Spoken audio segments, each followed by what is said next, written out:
Welcome to a mind blowing session on ellipse mind map. यहाँ हम आपके सामने खोलने वाले हैं इलिप्स का तार तार थ्योरेटिकली के general equation, second degree equation and x and y represents 5 possible conic curves which are, ये ध्यान रखिएगा जब डेल्टा 0 नहीं होगा और h स्क्वायर ab से छोटा होगा, in that case this second degree curve will represent N, हमने बताया था इलिप्स है एक ऐसे पॉइंट का लोकस जो इस तरह से चले, उसका डिस्टेंस दोनों फिक्स पॉइंट से जोड़ने पर हमेशा कांस्टेंट आए। सिर्फ इतना बोलना काफी नहीं है, कुछ अच्छी क्लास इलस्ट्रेशंस, कुछ पीवाईक्यूज करिए और इस चैप्टर को सॉलिडिफाई करिए। हेलो प्यारे बच्चों, सभी को मेरी तरफ से हमेशा की तरह जय Shri Krishna, Radhe Radhe, Radhe Radhe to everyone and welcome to a mind blowing session on ellipse mind map. यानी आज हम जो करने जा रहे हैं वो है इलिप्स का पूरा थ्योरेटिकल रिवीजन, यानी कि यहां हम आपके सामने खोलने वाले हैं इलिप्स का तार तार थ्योरेटिकली।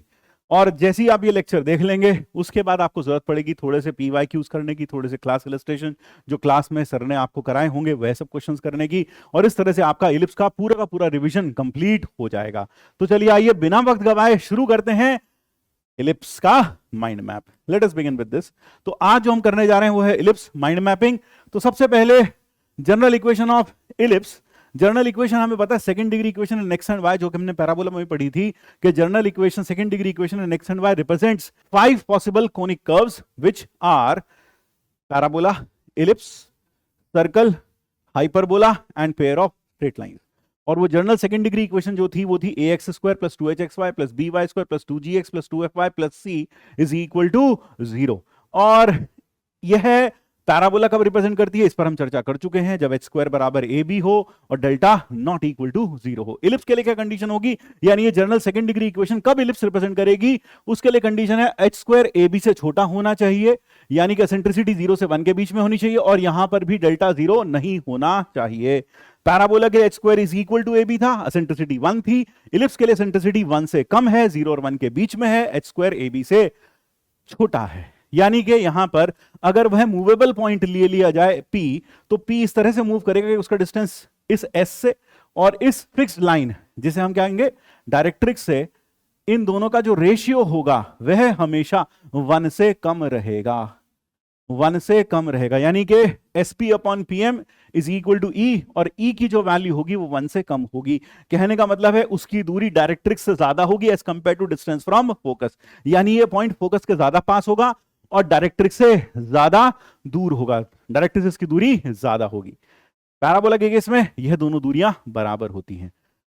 तो हम इलिप्स को डिफाइन कर सकते हैं, it is defined as the locus of a point which moves in a plane such that ratio of its distance from a fixed point to its perpendicular distance from a fixed line is always a constant which is less than 1। जबकि parabola में हमने इसे कैसे define किया था, locus of a point which moves such that its distance from a fixed point is equal to its perpendicular distance from a fixed line। वहां हमने equal to बोला था, यहां क्या बोल रहे हैं, दोनों का जो रेशियो है वो E के बराबर है और वो रेशियो 1 से कम रहेगा। और जनरल सेकंड डिग्री इक्वेशन कब इलिप्स रिप्रेजेंट करेगी, ये ध्यान रखिएगा जब डेल्टा 0 नहीं होगा और h स्क्वायर ab से छोटा होगा, in that case this second degree curve will represent N ellipse. Standard equation of ellipse की बात करें, स्टैंडर्ड इक्वेशन ऑफ इलिप्स ऐसा इलिप्स जिसकी एक्सिस एक्स एक्सिस के लॉन्ग या फिर वाई एक्सिस के लॉन्ग या फिर उनके पैरेलल हो, ऐसे इलिप्स को हम स्टैंडर्ड इलिप्स बोलते हैं।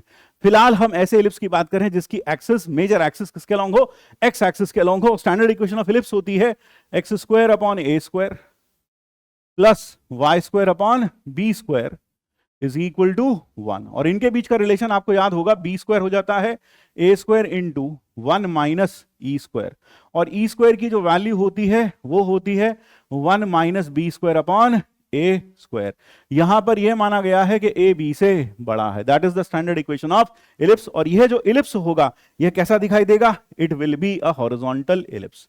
यह एक हॉरिजॉन्टल इलिप्स होगा, this will be a horizontal ellipse. और यह जो इलिप्स है यह सिमेट्रिक होगा about x axis, about y axis, और जो एक्स एक्सिस वाई एक्सिस का जो पॉइंट ऑफ इंटरसेक्शन है ये P पॉइंट कहते हैं हम इसको, ये कहलाता है सेंटर ऑफ इलिप्स। और इलिप्स अगर देखा जाए तो अपनी एक्सिस को, यानी कि इस एक्स एक्सिस को कट करता है A पर और A डैश पर। A के कोऑर्डिनेट्स क्या होंगे, सिंपल है, आप इसमें y को 0 रखिए, x की वैल्यू आएगी प्लस माइनस a, यानी कि इसके कोऑर्डिनेट्स होंगे a, 0 और -a,0। पैराबोला से मैं आपको याद दिला दूं, जहां भी कोई भी कोनिक अपनी एक्सेस को कट करता है, the point where any conic intersects its axis is known as vertices. तो यहां पर अगर देखा जाए तो यहां इधर होगी इसकी डायरेक्ट्रिक्स, और यहां है इसका फोकस, यहां है इसका फोकस,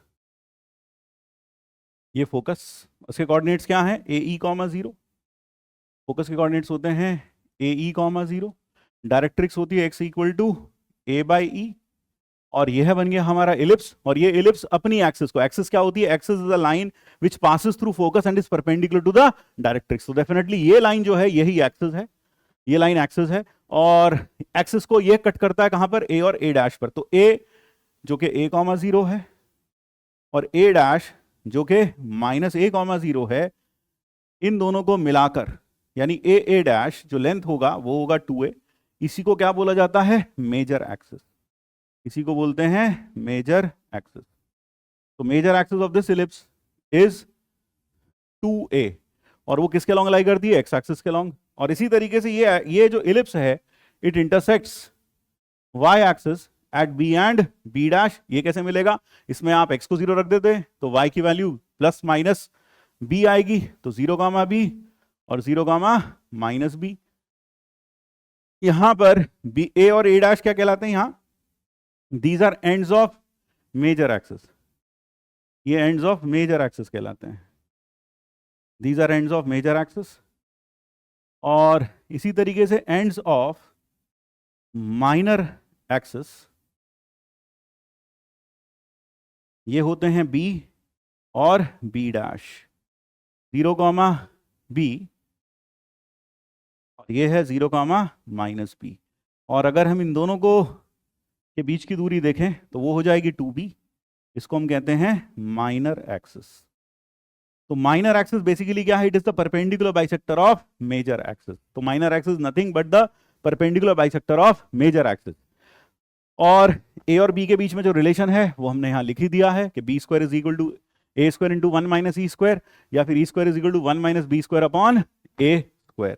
ये हो गया स्टैंडर्ड इक्वेशन ऑफ इलिप्स। अब इसमें जुड़े हुए जो जो डेफिनेशंस हैं, जो जो इंपॉर्टेंट टर्म्स हैं, जैसे कॉर्ड हो गया, डबल ऑर्डिनेट हो गया, लेटस रेक्टम हो गया, वो सब हम एक एक करके डिफाइन करेंगे। लेकिन उससे पहले यहां एक बात और इंपॉर्टेंट मैं लिख दूं, वो ये है कि आप एसेंट्रिसिटी को लिख सकते हो, ये थी 1 - b square upon a square. तो अगर आप इसे ऊपर नीचे 2 से मल्टीप्लाई कर दो तो ये हो जाएगा, 4 से मल्टीप्लाई कर दो तो ये हो जाएगा 2b का स्क्वायर अपॉन 2a का स्क्वायर। तो किसी भी इलिप्स की जो एसेंट्रिसिटी होती है वो होती है 1 माइनस माइनर एक्सिस का square divided by major axis का स्क्वायर, माइनर एक्सिस का square divided by major axis का स्क्वायर, मेजर एक्सिस का square. So this is another important formula for representing, for remembering eccentricity. Eccentricity का एक और ऐसा formula, और ये हर इलिप्स के लिए वैलिड है, चाहे वो स्टैंडर्ड फॉर्म में हो चाहे वो स्टैंडर्ड फॉर्म में ना हो। ठीक है, तो ये हो गया एसेंट्रिसिटी। यहां पर सवाल उठता है, सर इसको माइनर एक्सिस क्यों बोलते हैं, इसको मेजर एक्सिस क्यों बोलते हैं। एक चीज नोट करिए, एसेंट्रिसिटी की जो वैल्यू है, ई की जो वैल्यू है वो 0 से 1 के बीच में है। ई कहां से कहां तक है, 0 से 1 के बीच में है। तो यह जो नंबर होगा डेसिमल में नंबर होगा, 0 और 1 के बीच में नंबर होगा। तो जब आप a स्क्वायर से मल्टीप्लाई करेंगे तो निश्चित रूप से जो आंसर आएगा वो a स्क्वायर से कम आएगा, यानी b की वैल्यू a से कम होगी। इसलिए जो लेंथ है 2b यह 2a से कम होगा, यानी कि ये लेंथ छोटा होगा और ये लेंथ बड़ा होगा, इसलिए इसको मेजर एक्सिस बोलते हैं, उसको माइनर एक्सिस बोलते हैं। ये बात मेरे ख्याल से आपको समझ में आ जानी चाहिए। मेजर एक्सिस बड़ी होती है as compare to minor axis, साथ साथ मेजर एक्सिस पर फोकस लोकेटेड होता है, और मेजर एक्सिस डायरेक्ट्रिक्स के परपेंडिकुलर होती है फोकस से पास करते हुए, और minor axis the perpendicular bisector of the major axis. यहां पर सिमेट्री के कारण आप देखते हैं कि इलिप्स के एक नहीं बल्कि 2 फोकस होते हैं। Ellipse has not 1 focus, rather it has 2 focus, 2 foci होंगे इलिप्स के केस में। तो एन इलिप्स हैज ये AE, 0। तो सिमेट्री से एक दूसरा फोकस यहां बनाया जा सकता है और दूसरी डायरेक्ट्रिक्स बनाई जा सकती है, और वह होती है यह S' और ये AE -AE, 0 इसके कोऑर्डिनेट्स होंगे। माइनस ए ई कॉमा जीरो, इसके कोऑर्डिनेट्स होंगे माइनस ए ई कॉमा जीरो। तो the coordinates of this focus S dash is minus A E comma zero, बिल्कुल सिमेट्रिकली लोकेटेड है, यानी कि एक तरीके से देखा जाए तो सेंटर इसका क्या होता है, मिड पॉइंट होता है। और यह जो डायरेक्ट्रिक्स है ये होगी x is equal to minus a by e. तो मैं कह सकता हूं अब यहां पर कि इलिप्स के जो फोकाई हैं, यानी मेरे पास अगर इलिप्स है x square upon a square plus y square upon b square equal to 1, इसके जो फोकाई हैं, इसके दो फोकस होंगे, एक होगा S A E comma zero और दूसरा होगा एस डैश माइनस ए ई कॉमा जीरो। और इसी तरीके से इसकी जो डायरेक्ट्रिक्स होंगी, इसकी जो डायरेक्ट्रिक्स होगी वह होगी x is equal to a by e और यह होगी x is equal to minus a by e. यह दोनों कहलाते हैं कॉरस्पॉन्डिंग फोकस एंड डायरेक्ट्रिक्स। इसी तरह इस फोकस के लिए यह डायरेक्ट्रिक्स होगी।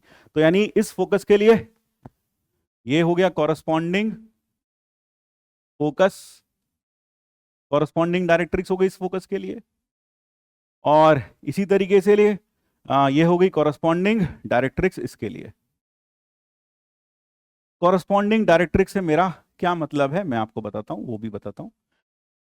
यानी कि अगर हम देखें इलिप्स को, if I look at N ellipse, तो इलिप्स की प्रॉपर्टी क्या होगी कि इलिप्स के ऊपर अगर हम कोई भी पॉइंट ले लें और उसकी दूरी उसके फोकस से और डायरेक्ट्रिक्स से लें और डिवाइड करें तो यह दूरी हमेशा एसेंट्रिसिटी के बराबर होनी चाहिए। This distance is always equal to the eccentricity, है ना। हाँ, तो यहां पर कॉरस्पॉन्डिंग फोकस कॉरस्पॉन्डिंग डायरेक्ट्रिक्स का मतलब यह है कि अगर आपने इसको फोकस लिया है ए ई कॉमा जीरो और आपने इसको डायरेक्ट्रिक्स लिया है x is equal to a by e और आपने यहां पर कहीं पर भी कोई पॉइंट लिया p, तो उसकी दूरी अगर आपने यहां से ली, if you take its distance from here and take its perpendicular distance from this, तो यह जो दूरी होगी S P upon P M, यह बराबर होगी एसेंट्रिसिटी के। इसी तरीके से यानी जब आपने इसको फोकस लिया, इसको डायरेक्ट्रिक्स लिया, इस पॉइंट को इस तरह से चलाइए कि इसकी दूरी इससे और इससे हमेशा कांस्टेंट रेशियो में चाहिए, कांस्टेंट रेशियो में आए और वो रेशियो कितना हो ई, तब यह पॉइंट किस पर मूव करेगा, इस पूरे इलिप्स पर मूव करेगा। अब इसी इलिप्स को जनरेट करने का दूसरा तरीका है कि आप इसको फोकस ले लीजिए और इसको डायरेक्ट्रिक्स ले लीजिए, इसको डायरेक्ट्रिक्स ले लीजिए, तो आप पाएंगे इस केस में भी यहां से जब डिस्टेंस लेंगे, यह डिस्टेंस और यह डिस्टेंस, तो यहां मैं बता दूं आपको S P upon P M, ये पी एम है, और यहां S dash P upon S dash P upon P M dash, यह ई के बराबर होगा। तो यानी जब आप इस इलिप्स को जनरेट करना चाहते हैं, you can take this as focus and this as directrix and move this p accordingly so that sp upon pm will always remain constant equal to e। लेकिन जब आप उस फोकस को उसको फोकस लेते हैं s डैश को और साथ में x equal to minus a by e को डायरेक्ट्रिक्स लेते हैं, तब उस केस में s dash p upon pm dash ये हमेशा कांस्टेंट रहना चाहिए और किसके बराबर रहना चाहिए, ई के बराबर रहना चाहिए। तब उस केस में भी जो इलिप्स मिलेगा वो यही वाला इलिप्स मिलेगा। तो कहने का तात्पर्य यह हुआ कि इलिप्स को हम दो तरीके से जनरेट कर सकते हैं, पहला इसको फोकस ले लो, इसको डायरेक्ट्रिक्स ले लो और एसेंट्रिसिटी वही रखो, keep the eccentricity as it is, e ले लो, और दूसरा तरीका इसको फोकस ले लो और इसको डायरेक्ट्रिक्स ले लो और फिर पी को मूव करो, तब भी इलिप्स जनरेट हो जाएगा। अब यहां कुछ इंपॉर्टेंट बातें, कुछ इंपॉर्टेंट टर्मिनोलॉजी इलिप्स से कंसर्न। तो मेरे ख्याल से मैंने आपको बता दिया कि दो फोकस होते हैं, दो डायरेक्ट्रिक्स होती हैं, साथ में एक सेंटर होता है जो कि point of intersection of major और माइनर एक्सिस होता है। मेजर एक्सिस आपको समझ में आया, माइनर एक्सिस आपको समझ में आया। माइनर एक्सिस को माइनर एक्सिस क्यों कहते हैं ये आपने देख लिया। एसेंट्रिसिटी किसके बराबर होती है, 1 माइनस माइनर एक्सिस का स्क्वायर अपॉन मेजर एक्सिस का स्क्वायर, ठीक है। साथ साथ अब कुछ जनरल टर्मिनोलॉजी की बात करें तो जरा ध्यान से देखिएगा, ये ellipse, so this is the ellipse and this is the major axis of the ellipse, this is the directrix, these are the two directrices of the ellipse, यह दो directrices हो गई इलिप्स की, these are the two directrices of the ellipse, ठीक है। और ये हो गई इसकी माइनर एक्सिस, ये हो गई इसकी माइनर एक्सिस। तो यहां हम एक एक करके एक एक चीज बताते जाएंगे। ये जो लाइन है ये है major axis, major axis. The line containing both the foci is called as major axis. ये मेजर एक्सिस, ठीक है, ये मेजर एक्सिस हो गई। और this is the major axis of the ellipse and this is the minor axis of ellipse. ये minor axis हो गई, ये माइनर एक्सिस है, हाँ, माइनर एक्सिस ऑफ इलिप्स। और ये है ए और a dash, these are the ends of major and minor axis. और ए डैश को हम वर्टिसेस भी बोल सकते हैं। ए एंड ए डैश ये क्या है, वर्टिसेस ऑफ इलिप्स। ये वर्टिसेस ऑफ इलिप्स कहलाते हैं, या फिर साथ साथ ये क्या है, एंड्स ऑफ मेजर एक्सिस भी हैं, एंड्स ऑफ मेजर एक्सिस। वैसे तो मेजर एक्सिस एक पूरी लाइन है, लेकिन जब उसकी लेंथ की बात की जाती है तो दोनों वर्टिसेस के बीच की दूरी को ही उसका लेंथ बोला जाता है, ठीक है। और इसी तरीके से थोड़ा और इधर खिसकाना पड़ेगा, सही है, सेंटर दिख रहा है भाई, हाँ लगभग सही है, बिल्कुल ठीक है। और इसी तरीके से बी और बी डैश, यहाँ पर ये जो बी है और ये बी डैश है, ये मैं ऑलरेडी आपको बता चुका हूं, these are ends of minor axis, ठीक है, ends of minor axis, ends of minor axis. और अगर मैं कोई भी लाइन ले लूं जो कि इसके ऊपर, इलिप्स के ऊपर किन्हीं भी दो पॉइंट्स को जोड़ती है, तो यह लाइन कहलाती है chord. This is chord of ellipse. तो this is any chord of ellipse.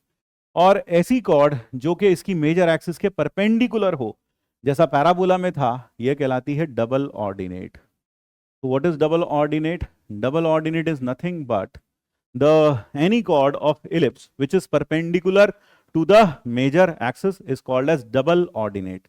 और ऐसी डबल ऑर्डिनेट जो फोकस से पास करती हैं, यहां पर जैसा पैराबोला में था बिल्कुल वैसा ही यहां पर मान लो यह है L2, L2 डैश, यह है L1 और L1 डैश। तो यह दोनों line L1, L1 dash, L1, L1 dash और L2, L2 डैश, यह दोनों की दोनों ये क्या कहलाती हैं? These are nothing but latus recta of ellipse. Latus rectum is basically singular, एक वचन है। लेटस रेक्टम इज सिंगुलर, एक वचन, और लेटस रेक्टा मीन्स बहुवचन, एक से ज्यादा। तो यहां पर इसकी दो लेटस रेक्टा होती हैं, दो लेटस रेक्टम होती हैं, यूं समझ लीजिए। These are the two latus rectum of ellipse. यह दो लेटस रेक्टम है इलिप्स की। So these are the two latus rectum of ellipse. So what is a latus rectum? Latus rectum is a double ordinate which passes through the two foci. अब ऐसी कोई cord जो focus से पास होती, चाहे इस फोकस से पास हो चाहे उस फोकस से पास हो, ऐसी कॉर्ड को हम बोलते हैं फोकल कॉर्ड। तो एक तरीके से देखा जाए तो लेटस रेक्टम भी एक फोकल कॉर्ड है ना, और साथ साथ डबल ऑर्डिनेट भी है। तो this is a focal chord. तो फोकल कॉर्ड क्या हो गई? Focal chord, any chord passing through focus, this is called as focal chord. और ऐसी कॉर्ड जो सेंटर से पास होती है, ऐसी कॉर्ड का एक स्पेशल नाम है, जिसे है तो ये भी कॉर्ड ही, इस कॉर्ड को हम बोलते हैं diameter. This chord is called as diameter.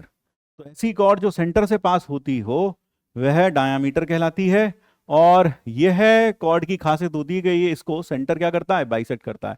तो कोई भी कॉर्ड जो सेंटर से पास होगी वह हमेशा, इलिप्स के सेंटर से पास होगी, वह हमेशा सेंटर से बाइसेक्ट हो जाएगी, और इस कॉर्ड का नाम डायामीटर होगा। तो ऐसी इलिप्स के कितने डायामीटर्स होते हैं? इनफाइनाइटली मैनी, क्योंकि आप सेंटर से गुजरती बहुत सारी कॉर्ड्स बना सकते हैं, और वो सारी की सारी कॉर्ड्स सेंटर पर ही बाइसेक्ट होने वाली हैं। और यह तो मुझे कहने की जरूरत नहीं है, यह है डायरेक्ट्रिक्स। एक डायरेक्ट्रिक्स यह है और इसका कॉरस्पॉन्डिंग फोकस एस है। इसी तरह से एक डायरेक्ट्रिक्स यह है और इसका कॉरस्पॉन्डिंग फोकस एस डैश है, ठीक है। यहां पर अब जरा एक बार जल्दी जल्दी से यहां देख लेते हैं। Major axis, line segment passing through the two foci of ellipse is known as major axis. तो यहां से from figure A dash is the major axis, ठीक है। Minor axis, the line segment perpendicular bisector passing through the mid point of the line joining the two foci. मैंने आपको बताया था कि सेंटर जो होता है वह इन दोनों का मिड पॉइंट होता है। तो इसके इसका perpendicular bisector, S S dash का परपेंडिकुलर बाइसेक्टर क्या होता है? माइनर एक्सिस होता है, या फिर यूं भी कह सकते हैं ए डैश का परपेंडिकुलर बाइसेक्टर माइनर एक्सिस होता है। फिर प्रिंसिपल एक्सिस, अगर कभी कोई आपसे कहे प्रिंसिपल एक्सिस ऑफ इलिप्स बताइए, यानी सामने वाला आपसे मेजर और माइनर एक्सिस दोनों पूछ रहा है, तो मेजर और माइनर एक्सिस को कंबाइंड फॉर्म में हम कहते हैं प्रिंसिपल एक्सिस। ये कुछ ऐसा ही है जैसे पॉइंट ऑफ एक्सट्रीमम का मतलब होता है पॉइंट ऑफ मैक्सिमम या फिर मिनिमम, इट इंक्लूड्स बोथ। इसी तरह से प्रिंसिपल एक्सिस का मतलब होता है मेजर एक्सिस और माइनर एक्सिस की लेंथ, उन दोनों को मिलाकर हम क्या बोलते हैं, मतलब कोई बोले फाइंड द प्रिंसिपल एक्सिस, तो will say the principal axis are major axis 2a, minor axis is 2b। फिर centre, point of intersection of major and minor axis is called as centre of ellipse, ये बता चुका मैं और इसकी खासियत भी बता दी।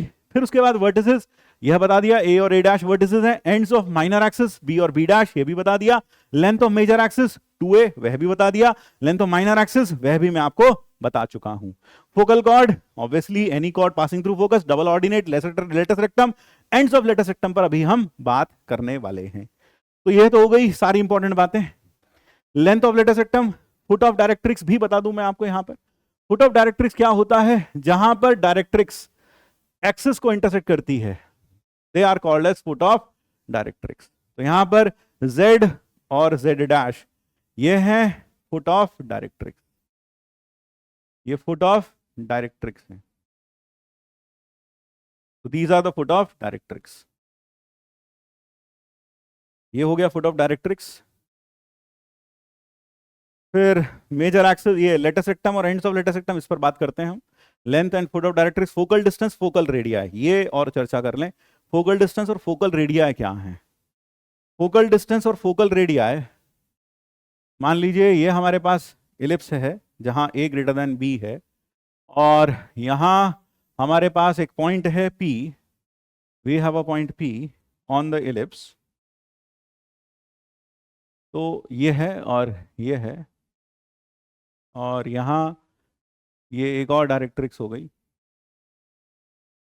और इसका डिस्टेंस ये दूसरे फोकस से, और फिर इसका डिस्टेंस यहां से और यहां से। हाँ, तो ये है जो पॉइंट है P, ये है S और ये है S डैश। तो SP और S डैश P इस पॉइंट P के फोकल रेडियाई कहलाएंगे। They will be called as the focal radii of the point P। तो फोकल रेडिया कुछ खास बड़ी चीज नहीं है। Focal radii is nothing but the distance of the any point on ellipse from the two foci are known as its focal radii. तो focal radii क्या क्या है? Focal radii of P are SP and S dash P, और यह बराबर होता है a minus EX, अगर इसके कोऑर्डिनेट्स x, y हैं, और यह बराबर होता है a plus EX। These are the focal radii of P, जहां हमारे पास इलिप्स है x square upon a square plus y square upon b square equal to 1, और a ग्रेटर दैन b है। So these are the two focal radii of ellipse. और अगर मैं इन दोनों को जोड़ भी देता हूं तो आप देख सकते हैं SP plus S dash P is equal to 2a। तो यहां से इलिप्स की एक ऑल्टरनेटिव डेफिनेशन भी निकल कर आती है। अब आप एक चीज और देखें, यहां पर ये 2a है, ये 2a डेफिनेटली 2ae से, ये 2ae से ज्यादा होगा। क्यों? क्योंकि e 1 से कम है, तो 2a को जब e से मल्टीप्लाई करेंगे तो डेफिनेटली वैल्यू छोटी आएगी। और जो S डैश है उसका लेंथ है 2ae, उसका लेंथ है 2ae, तो मैं कह सकता हूं ये SS डैश के इक्वल है। तो हम कह सकते हैं SP plus S dash P is equal to 2a which is greater than S dash. So that gives us an alternative definition of ellipse। यानी कि हम इलिप्स को जो हमने डिफाइन किया है वैसे तो डिफाइन कर ही सकते हैं। It is defined as a locus of a point which moves in a plane such that ratio of its distance from a fixed point to its perpendicular distance from a fixed line is always a constant which is less than 1। वो तो हम define कर ही सकते हैं, but there is another way of defining an ellipse, क्योंकि ellipse में यह प्रॉपर्टी सामने निकल कर आई है कि इलिप्स के ऊपर अगर आप कोई पॉइंट ले लें और उसकी दूरी दोनों फोकस से लेकर, यानी दोनों फोकल रेडिया को लेकर जोड़ दें, तो वह हमेशा कांस्टेंट आता है, और वह जो कांस्टेंट होता है वो उसकी मेजर एक्सिस के बराबर होता है। यानी कि हम एलिप्स को एक तरीके से और डिफाइन कर सकते हैं, it is defined as the locus of a point which moves such that sum of its distances from two fixed points is always a constant which is greater than the distance between those two fixed points. So that is how you can define an ellipse in an alternative manner. So this is the alternative definition of ellipse. ये रही. An ellipse is defined as a locus of a point which moves in a plane such that sum of its distances from two fixed points is always a constant which is greater than the distance between those two fixed points. In fact alternative definition के लिए class में कहीं ना कहीं आप ये mechanical construction भी देखते हैं एलिप्स को बनाने की। आप एक कार्डबोर्ड शीट ले लें, उस पर उसके ऊपर दो कील गाड़ दें, नेल्स गाड़ दें और उनके बीच में एक धागा फंसा दें। अब जब धागा फंसा दें, धागा ऐसा रखें कि वो थोड़ा ढीला हो। अब उसमें पेंसिल फंसाएं और धागे को और इस पेंसिल को चलाएं, तो आप पाएंगे ये पेंसिल किस पर चलेगी, it will move on an ellipse. ये पेंसिल एलिप्स पर इसलिए चलेगी क्योंकि अगर मैं इसको एक फोकस कह देता हूं, इसको अगर मैं एक फोकस कह देता हूं, इसको दूसरा फोकस कह देता हूं और इस पेंसिल के टिप को मैं P कह देता हूं, तो आप देख सकते हैं अगर धागे का लेंथ L है तो S' P प्लस SP ये हमेशा L के बराबर होगा, धागे के लेंथ के बराबर होगा। और क्योंकि धागा ढीला था तो ऑब्वियस सी बात है वो S' से ज्यादा होगा, इसलिए P का जो लोकस होगा वो एक इलिप्स होगा। आप चाहे तो एक्सपेरिमेंट करके भी देख सकते हैं, इनफैक्ट बच्चों ने किया भी था। ठीक है, so this is the alternative definition of ellipse. अब आते हैं ends and length of latus rectum पर। अगर मैं लेटस रेक्टम की चर्चा करता हूं तो this are the two latus rectum of the parabola. ये L2, ये L2 डैश और ये L1 और L1 डैश।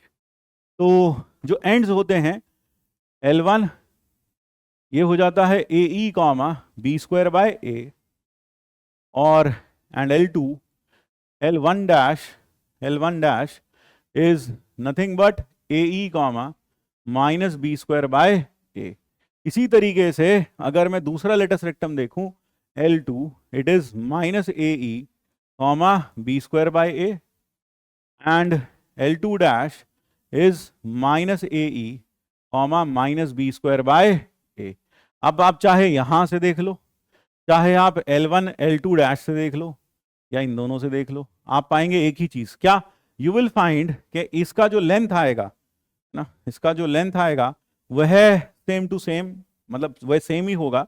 यानी मैं कह सकता हूं L1 डैश और L2 डैश यह होगा 2b स्क्वायर अपॉन ए।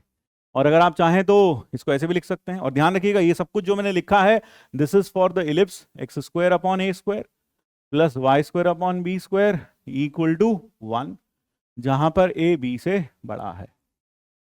इसको अगर आप चाहें तो लिख सकते हैं 2b का होल स्क्वायर अपॉन 2a। तो length of LR can also be written as 2b square upon a, या फिर माइनर एक्सिस का square divided by major axis. You can write it in this way also. ये भी लिखा जा सकता है length of latus rectum. In fact length of latus rectum का एक फॉर्मूला और आ जाता है 2 into eccentricity into distance between focus and corresponding directrix. Distance between focus and corresponding directrix.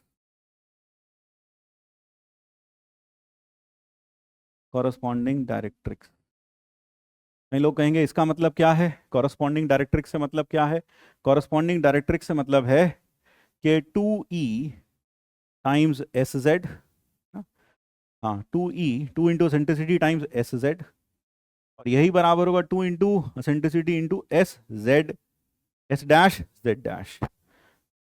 तो यहां आप समझ सकते हैं ये SZ distance between focus and corresponding directrix. तो ये चीज याद रखिएगा, इंपॉर्टेंट है, यूज होती रहती है ऑब्जेक्टिव्स में, ये सब यूज होगा।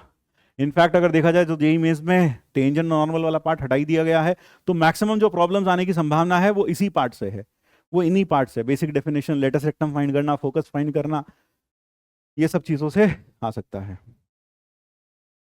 फिर यहाँ ये सब चीजें मैं आपको ऑलरेडी बता चुका हूँ, length of latus rectum, sum of focal radii is equal to length of the major axis, ये तीनों के तीनों इंपॉर्टेंट रिजल्ट हम ऑलरेडी देख चुके हैं। आइए अब आगे बढ़ते हैं।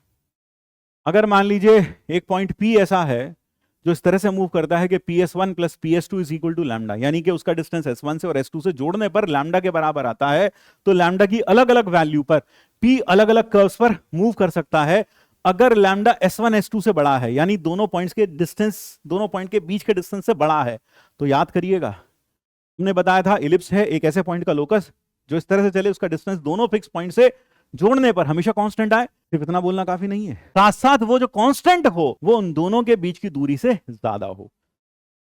और वो जो कांस्टेंट होता है उस केस में P जो मूव करेगा वो इलिप्स पर मूव करेगा, और जो वो कांस्टेंट होता है वो उस इलिप्स का मेजर एक्सिस बन जाता है। तो यहां पर the locus of P is an ellipse, क्योंकि लैम्डा की वैल्यू उन दोनों पॉइंट्स के बीच की दूरी से ज्यादा है। अगर लैम्डा S1 S2 के बराबर है, यानी कि उन दोनों के पॉइंट के बीच की दूरी के बराबर है, तो उस केस में जो P का लोकस होगा वह होगा line segment joining S1 and S2। S1 और S2 के जोड़ने वाली जो लाइन सेगमेंट होगी P उसी पर मूव करेगा। और लैम्डा अगर S1 S2 से भी छोटा है तो उस केस में ऐसा कोई पॉइंट एग्जिस्ट ही नहीं करेगा, यानी P मूव ही नहीं कर सकता, ऐसा कोई पॉइंट एग्जिस्ट ही नहीं कर सकता जिसकी दूरी S1P और S2P जोड़ने पर S1 S2 से छोटा आ जाए। इस केस में यू हैव नो लोकस। तो यहां पर सबसे ज्यादा सचेत रहने की जरूरत यह है, अक्सर बच्चे कॉम्प्लेक्स नंबर वगैरह में कहीं पर भी लोकस पूछा जाए और वहां बोला जाए कि sum of distances from two fix point is a constant, तो बच्चे तपाक से कहते हैं कि उस पॉइंट का जो लोकस होगा वो इलिप्स होगा। यह बोलना बिल्कुल गलत है। जब तक आप ये सुनिश्चित ना कर लें कि वह जो कांस्टेंट है वो उन दोनों पॉइंट्स के बीच की दूरी से ज्यादा है, तभी इलिप्स बोलना चाहिए। नहीं तो अगर वो बराबर है तो इलिप्स नहीं, लाइन सेगमेंट एक उसका लोकस हो जाएगा। और अगर वो S1 S2 से छोटा है तो उस केस में तो आप जानकर हैरान होंगे, लोकस ही नहीं होगा। तो इसलिए सिर्फ दो पॉइंट से डिस्टेंस बराबर होना यह है नहीं कहा जा सकता कि दो पॉइंट से डिस्टेंस जोड़ने पर अगर कांस्टेंट आए तो हमेशा इलिप्स ही होगा। अब बात करते हैं हम वर्टिकल इलिप्स की। Now let us talk of vertical ellipse. Horizontal ellipse तो आप समझ सकते हैं x square upon a square plus y square upon b square equal to 1, जहां ए ग्रेटर देन बी हो। Vertical ellipse x square upon a square plus y square upon b square, जहां a less than b हो। इस case में बस होता क्या है, मेजर और माइनर एक्सिस इंटरचेंज हो जाती हैं। यहां पर इस केस में जो मेजर एक्सिस है वो वाई एक्सिस हो जाती है, जो माइनर एक्सिस है वो एक्स एक्सिस हो जाती है। तो एक तरीके से एक्स और वाई का इंटरचेंजिंग हो जाता है। तो यहां पर जो फोकस है वहां थे AE, 0, यहां हो जाएगा 0, BE। तो यहां इन दोनों का कंपैरिजन हमने एक टेबल के माध्यम से दर्शाया है, जरा देखिए। अगर ellipse x square upon a square y square upon b square equal to 1 और a greater than b greater than a, centre दोनों का सेम है 0, 0। वर्टिसेस 0, A, वर्टिसेस, इसके वर्टिसेस क्या थे, इसके वर्टिसेस थे A, 0 और माइनस A, 0। यहां जो वर्टिसेस होंगे वो हो जाएंगे 0, B और 0, -B, 0, -B, ये वर्टिसेस हो जाएंगे। एंड्स ऑफ माइनर एक्सिस यहां थी B, 0, B और B डैश 0, -B। यहां हो जाएगी माइनर एक्सिस के एंड पॉइंट्स A, 0 और 0, -A, 0। तो ये हो जाएंगे इसके वर्टिसेस। सेंटर दोनों का सेम है 0, 0। मेजर एक्सिस 2A, वहां 2B हो जाएगा। माइनर एक्सिस वहां 2B था, यहां 2A हो जाएगा। Foci 0, A plus minus A, 0 और यहां हो जाएगा 0, प्लस माइनस BE। ये इसके फोकस हो जाएंगे। यहां पर अगर आप एसेंट्रिसिटी की बात करें तो इस केस में एसेंट्रिसिटी अगर आपको याद हो वो थी 1 minus B square upon A square, और यहां पर जो एसेंट्रिसिटी होगी वो होगी 1 minus A square upon B square. नहीं, A और B इंटरचेंज हो गए। यहां जो LR थी वो थी 2B स्क्वायर अपॉन A, तो यहां क्या हो जाएगा, यहां LR हो जाएगी 2A स्क्वायर अपॉन B। यहां B स्क्वायर बराबर था A square into 1 minus E square, और यहां पर B स्क्वायर की बजाय A स्क्वायर बराबर हो जाएगा B square into 1 minus E square. और जो यहाँ फोकस थे वो थे प्लस माइनस ए ई कॉमा 0, और यहाँ हो जाएंगे, है ना, एस डैश और एस, यहाँ पर एस डैश और एस, ये हो जाएगा 0 comma plus minus b e. यहाँ जो डायरेक्ट्रिक्स थी वो थी x इक्वल टू, है ना, यहाँ जो डायरेक्ट्रिक्स थी वो थी x equal to a by e plus minus, और यहाँ जो डायरेक्ट्रिक्स हो जाएगी वो हो जाएगी y equal to plus minus b by e.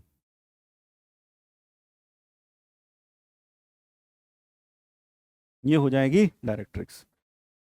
तो यहाँ वही सब लिख रखा है, ends of latus rectum a comma plus minus B square by a, वहाँ plus minus B square by a comma plus minus b e. तो ये हो गई ends of latus rectum. Parametric coordinates a cos theta comma b sin theta, यहाँ पर भी वही होता है, a cos theta b sin theta, दोनों में कोई अंतर नहीं होता है पैरामेट्रिक कोऑर्डिनेट्स में।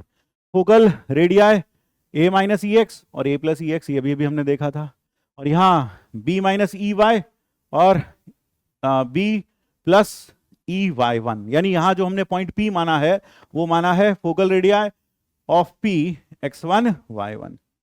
तो इस केस में तो क्या था, a minus e x a plus e x, और वहां क्या था ए माइनस ई वाई और ए प्लस ई वाई हो जाएगा। यहाँ sum of focal radii major axis के बराबर होता है 2a, और वहां भी sum of focal radii major axis के बराबर होता है 2b। Distance between the two foci 2ae और उस केस में 2be, और distance between focus and directrix 2a by e और वहां 2b by e. Distance between directrices, दोनों डायरेक्ट्रिसेस के बीच का डिस्टेंस मेरे ख्याल समझ में आता होगा। इधर a बाई ई है, इधर माइनस a बाई ई है, तो टोटल डिस्टेंस कितना हो गया 2a बाई ई। जबकि वर्टिकल एलिप्स में ये b बाई ई ऊपर b बाई ई नीचे, तो टोटल डिस्टेंस कितना हो गया 2b बाई ई। तो दैट इज इट।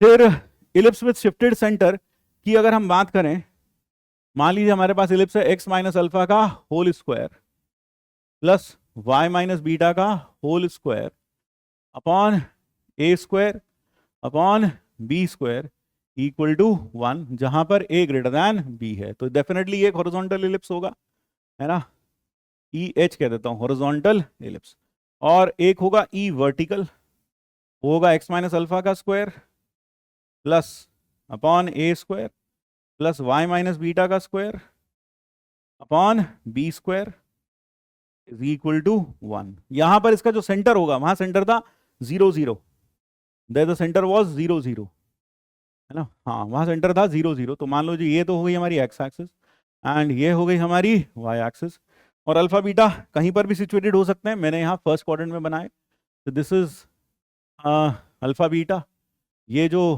पॉइंट है ये पॉइंट है अल्फा बीटा, और यहाँ ये हो गया हमारा इलिप्स विद शिफ्टेड सेंटर। इसका सेंटर क्या हो गया alpha gamma beta. So this is EH, ये हमारा हॉरिजॉन्टल इलिप्स हो गया। इसी तरीके से अगर वर्टिकल इलिप्स की बात की जाए, if you talk of the vertical ellipse, if we talk of vertical ellipse, then the vertical ellipse will be, suppose this is alpha comma beta and the vertical ellipse would be this.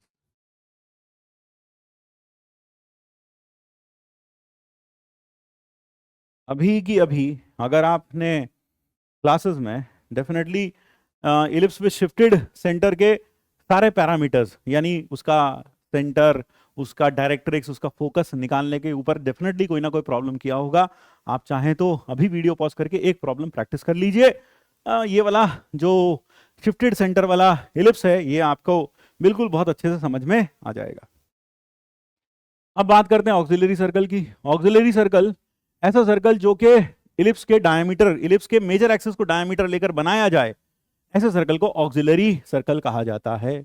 तो this is the auxiliary circle. तो अगर मेरे पास ellipse है x square upon a square plus y square upon b square equal to 1, जहां a greater than B है ना, तो इस केस में जो हमारा ऑक्सिलरी सर्कल होगा, ऑक्सिलरी सर्कल सी ऑक्सिलरी, वो होगा x square plus y square equal to a square, x square plus y square equal to a square, that is the auxiliary circle to this ellipse.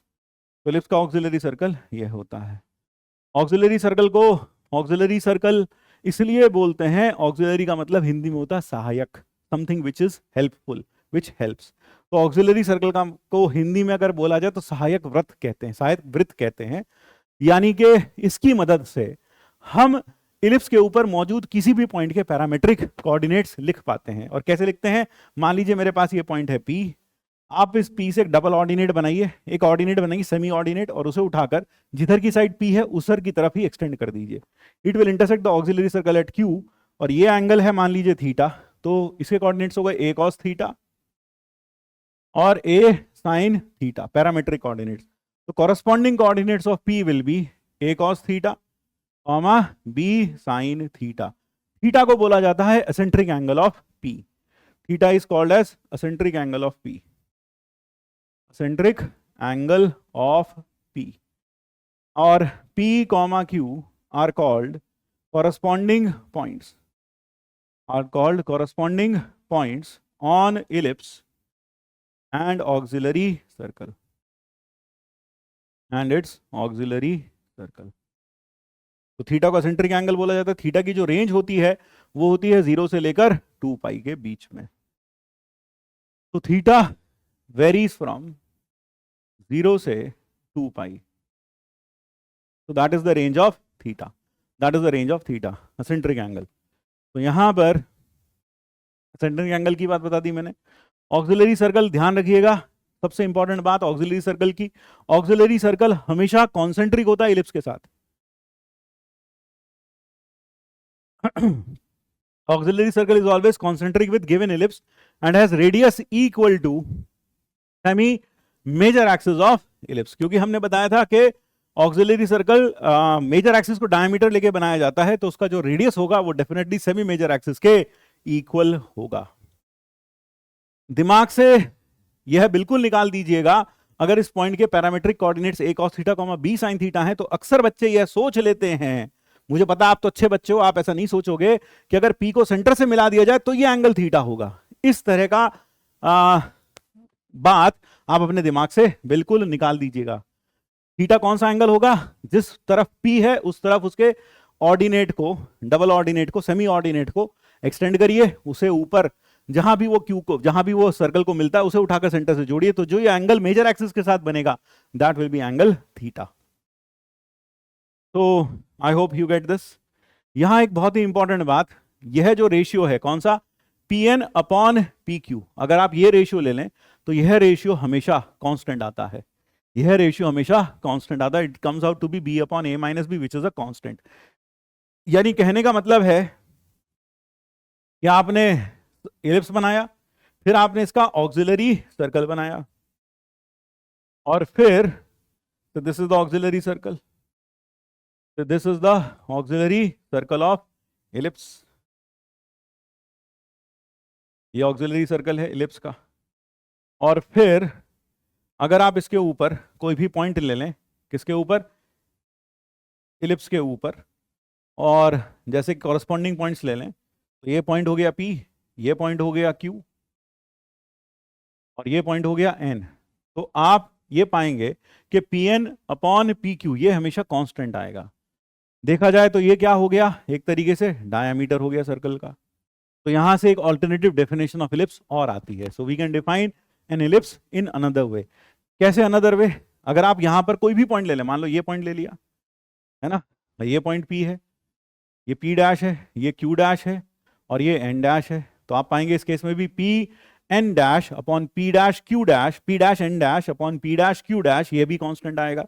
आप यहां कहीं point ले लें, मान लो आपने ये पॉइंट ले लिया P डबल डैश, ये पॉइंट हो गया N डबल डैश, और उसका कॉरस्पॉन्डिंग पॉइंट हो गया Q डबल डैश, तो इस केस में भी P double dash N double dash upon P double dash Q double dash, ये भी कांस्टेंट आएगा। यानी कहने का मतलब है, अगर मैं कोई सर्कल ले लूं और उसका डायमीटर ले लूं, और डायमीटर के ऊपर सर्कल की बाउंड्री से उसके ऊपर परपेंडिकुलर ड्रॉप करता चला जाऊं, है ना, हाँ, ड्रॉप करता चला जाऊं, मान लो मैंने यह डायमीटर लिया सर्कल का, I took this diameter of the circle, और मैंने क्या किया, इसके ऊपर परपेंडिकुलर डालता चला गया बाउंड्री से, और फिर इन परपेंडिकुलर्स को एक फिक्स्ड रेशियो में डिवाइड करता जाऊं, एक फिक्स्ड रेशियो में, है ना, क्योंकि कांस्टेंट रेशियो था वो Pn अपॉन, यानी किसका रेशियो? दिस अपॉन दिस, ये रेशियो हमेशा एक कांस्टेंट रेशियो में से डिवाइड करता जाऊं हर परपेंडिकुलर को, तो आप पाएंगे इन सब को जब आप ज्वाइन करेंगे तो एक इलिप्स बनेगा, और वो इलिप्स ऐसा इलिप्स बनेगा जिसका डायमीटर, यह जो डायमीटर है उसका मेजर एक्सिस बनेगा और यह सर्कल उसका ऑक्सिलरी सर्कल बनेगा। तो एक बार जरा डेफिनेशन पढ़ लीजिए अच्छे से, क्या लिखी है पढ़िए। If from each point, let me have some water, if from each point on a circle perpendiculars are drawn on a fixed diameter, then the locus of point P dividing these perpendiculars in the constant ratio is an ellipse whose auxiliary circle is the original circle, और ये diameter उसका क्या बन जाएगा, major axis.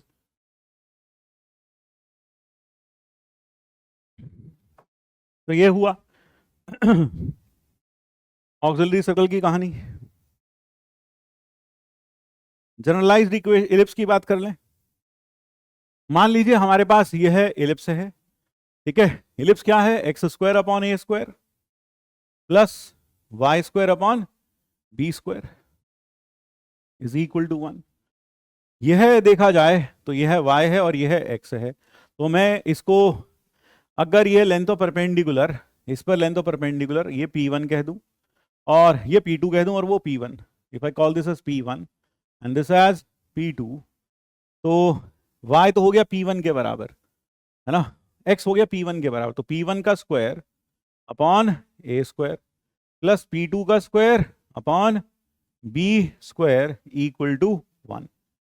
यानी ellipse की property क्या हो गई कि इलिप्स के ऊपर अगर आप कोई भी पॉइंट ले लें और उससे परपेंडिकुलर डालें मेजर एक्सिस पर और माइनर एक्सिस पर, और मान लो उनका लेंथ है P1 और P2, माइनर एक्सिस पर P1 मेजर एक्सिस पर P2, तो ये जो पॉइंट P है उसके लिए P1 square upon a square P2 square upon b square equal to हमेशा कांस्टेंट होगा, और ये किस कांस्टेंट किसके बराबर होगा, 1 के बराबर होगा। यानी इलिप्स पर कहीं पर भी कोई पॉइंट ले लिया जाए, कहीं पर भी, if you take any point here और यहां से आप दो परपेंडिकुलर डाल दें, एक इसके ऊपर एक इसके ऊपर, फिर आप इस परपेंडिकुलर का लेंथ का स्क्वायर अपॉन ए स्क्वायर, इस लेंथ इसके ऊपर लेंथ ऑफ परपेंडिकुलर का square upon b square equal to 1, constant आएगा 1 के बराबर आएगा। तो आप समझ जाएं कि वो जो पॉइंट P है वो इलिप्स पर लाई करेगा, यानी P इलिप्स पर लाई करने वाला हर पॉइंट इस प्रॉपर्टी को सेटिस्फाई करेगा, जिससे हमें एक जनरलाइज्ड फॉर्म ऑफ इलिप्स मिलता है। मान लीजिए यह लाइन है Lx plus m y plus n equal to 0, यह माइनर एक्सिस है, और इसके perpendicular mx minus l y plus p equal to 0 यह माइनर एक्सिस है, और एक पॉइंट P इस तरह से मूव करता है कि उसका length of perpendicular on minor axis upon some constant का square and length of perpendicular on major axis उस पर उसका स्क्वायर, यानी P1 square upon a square plus P2 square upon b square, यह 1 के इक्वल आए तो डेफिनेटली P क्या होगा, एक इलिप्स पर मूव करेगा जिसका मेजर और माइनर एक्सिस यह लाइंस होंगी, Lx plus m y plus n का square, Lx plus m y plus n equal to 0 और mx minus l y plus p equal to 0।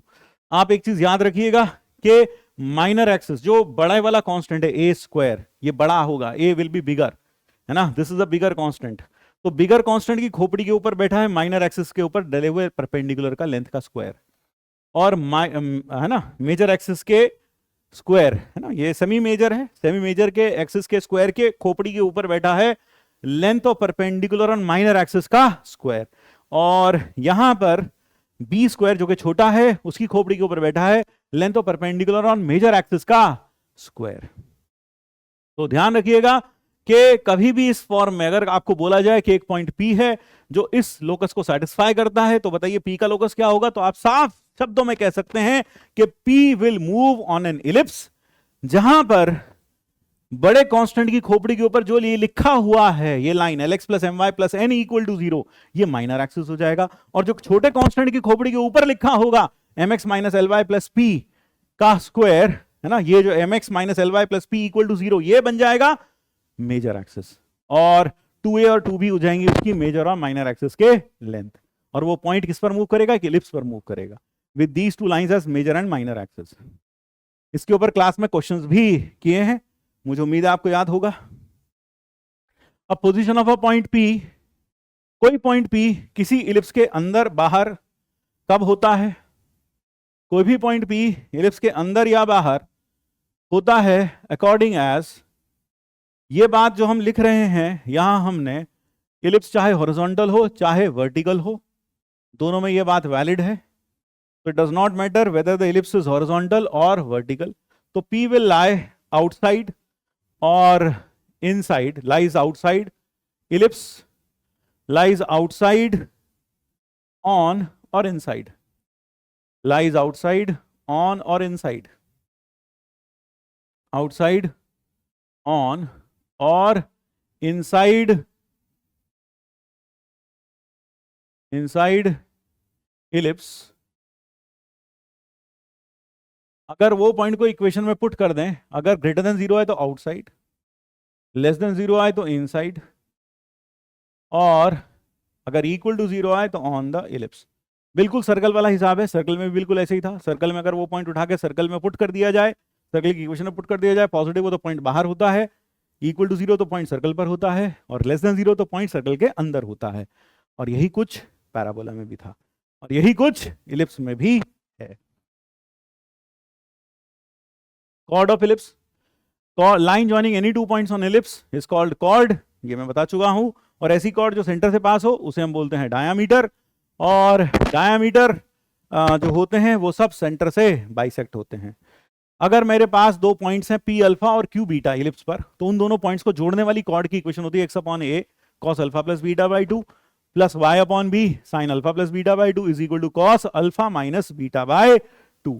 और अगर यह कॉर्ड d, 0 से पास होती है on the axis, major axis, तो tan alpha by 2 tan beta by 2 d minus a upon d plus a होता है। और अगर यह कॉर्ड एक फोकल कॉर्ड हो जो कि AE, 0 से पास होती हो, तो उस केस में alpha by 2 tan beta by 2 की value E minus 1 upon E plus 1।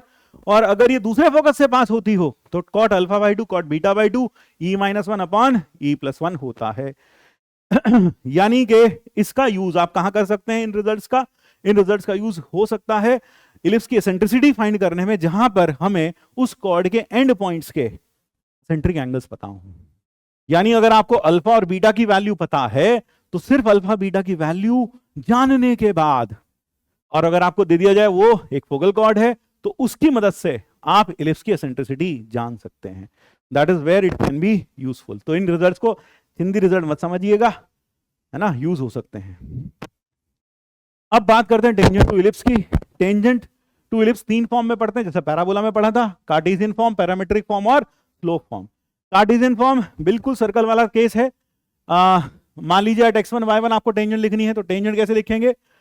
x1 upon a square plus y1 upon b square is equal to 1। That is the equation of tangent at point P to the ellipse. तो यह हो जाएगी tangent, और tangent लिखने का तरीका वही है जो सर्कल में था। x स्क्वायर को x1, y स्क्वायर को y1, 2x को x प्लस x1, 2y को y प्लस y1।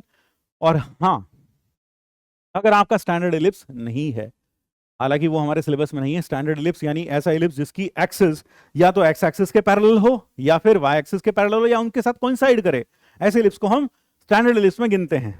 तो अगर आपका इलिप्स स्टैंडर्ड नहीं है, यानी उसकी एक्सिस ओब्लीक है, यानी वो एक्स के पैरेलल या वाई के पैरेलल नहीं है, बल्कि उनके साथ किसी एंगल बनाती है, कोई एंगल बनाती है, तो उस केस में उस केस में आपके पास जो इलिप्स होगा उसके अंदर एक xy वाली टर्म भी मौजूद होगी।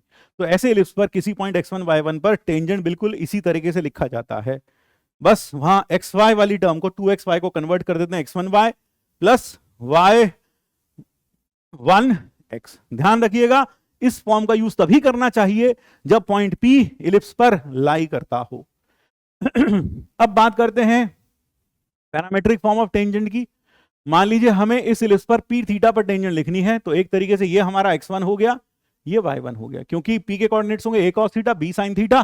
तो अब अगर मैं कार्टेशियन फॉर्म का यूज करूं, x x1 y y1 upon a square b square equal to 1, तो x upon a cos theta, y upon b sin theta, ये आ जाता है। Slope of tangent at P theta, किसी पॉइंट P थीटा पर बनी हुई टेंजेंट का जो स्लोप होता है वो होता है minus b by a cot theta. यहां एक बहुत ही इंटरेस्टिंग चीज देखने को मिलती है कि अगर आप थीटा के बजाय पाई प्लस थीटा ले लें, एक पॉइंट Q पर एक पॉइंट Q ले लें, और वो पॉइंट Q क्या ले लें, उसका सेंट्रिक एंगल हो पाई प्लस थीटा, तो आप पाएंगे स्लोप सेम आ जाता है। स्लोप सेम आ जाता है। इसका मतलब क्या हुआ कि पी थीटा पर और क्यू पाई प्लस थीटा पर बनी हुई टेंजेंट्स का स्लोप इक्वल होगा, यानी टेंजेंट्स पैरेलल होंगी। और यहां एक और मस्त चीज समझ में आती है देखने पर, अगर पी थीटा के coordinates a cos theta b sin theta हैं, तो a cos theta b sin theta हैं, तो इसके coordinates a cos pi plus theta होगा।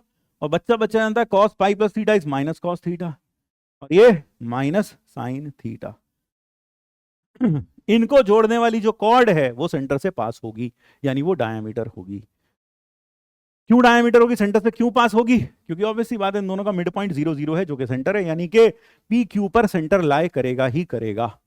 तो यहां से हम ये कह सकते हैं कि इलिप्स पर बनी हुई दो टेंजेंट्स अगर पैरेलल हैं तो डेफिनेटली वो डायमेट्रिकली अपोजिट लोकेटेड होंगी, यानी कि उनको उनके पॉइंट्स ऑफ कांटेक्ट को जोड़ने वाली जो लाइन होगी वो सेंटर से पास कर रही होगी। ठीक है, तो हम यहां ये कह सकते हैं point of contact POC, point of contact of two parallel tangents, of two parallel tangents are diametrically opposite. ये डायमेट्रिकली अपोजिट होते हैं, ये चीज याद रखिए।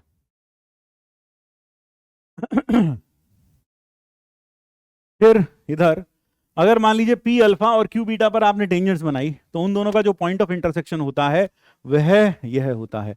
बिल्कुल ऐसे रिजल्ट अगर आपको याद हो हमने सर्कल में ही पढ़ा था। सर्कल में और इसमें क्या डिफरेंस है ये जरूर नीचे कमेंट बॉक्स में मुझे लिख के बताइएगा कि सर्कल में पी अल्फा और क्यू बीटा पर बनी हुई टेंजेंट्स का जो इंटरसेक्शन पॉइंट था वो भी लगभग ऐसा ही था, बस उसमें थोड़ा सा माइनर सा चेंज था। वो माइनर सा चेंज क्या था नीचे कमेंट बॉक्स में लिख के बताइएगा। तो that is the point of intersection of tangent eight P alpha and Q beta. यहां उन सभी चीजों को यहां हमने एक तरीके से रिवाइज कर दिया आपके लिए। I have revise the entire thing here. Slope of tangent at a theta b a sin a cos theta b sin theta is minus b by a cot theta. Point of intersection of tangents at alpha beta is this. Eccentric angles of the point of contact of two tangents differ by pi. The tangents are parallel and vice versa. दोनों चीजें hold करती हैं। अगर दो tangents के point of contact के eccentric angles के बीच का डिफरेंस पाई है तो वो पैरेलल होंगी, और अगर वो पैरेलल हैं तो उनके पॉइंट्स ऑफ कांटेक्ट का जो सेंट्रिक एंगल का डिफरेंस होगा वह पाई होगा। तो this result holds vice versa. एक और इंपॉर्टेंट रिजल्ट जिसके ऊपर जेईई मेंस में प्रॉब्लम आ भी चुका है ना।